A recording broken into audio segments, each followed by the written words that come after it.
Welcome. In front of me I have a Spigen case for the Samsung S23, and I'll do a quick look test fit of this case just so we can see how it looks like and, well, how it feels in hand.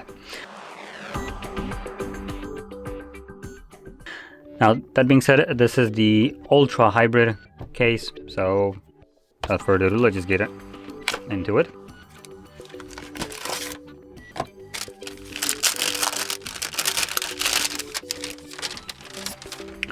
So this one specifically is primarily made out of plastic at the back and has more silicone-like edges.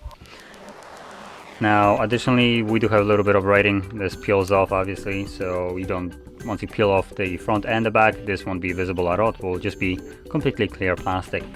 Now, that being said, also let's look at it.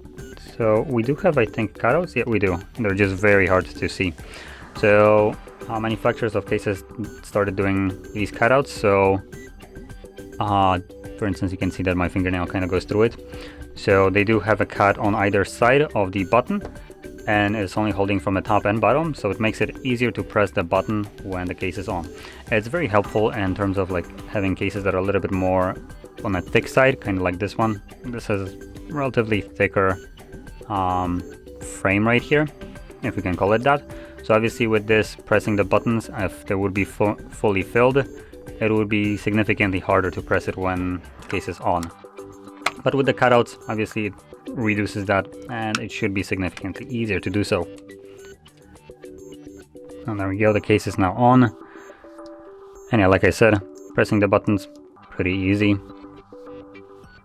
Now, additionally, because this is plastic, it will get scratched up. They added these kind of like feet almost, so when you place the phone, it will stand on these 4 little feet. And if you flip it over onto the screen, obviously we have a bezel which protects our display, so again, should be safe there as well. And now in terms of cutouts, we do have all the cutouts in the right places. So we have our cutout for our charging port, speakers, for the microphone on the top. This is for the loudspeaker, and yeah, that's about it. Also have a little branding right here, Spigen, as you can see. Now this is, I believe, engraved but on the inside, so here it's just completely smooth. So there we go, that's the case. Now, if you found this video helpful, don't forget to hit like, subscribe, and thanks for watching.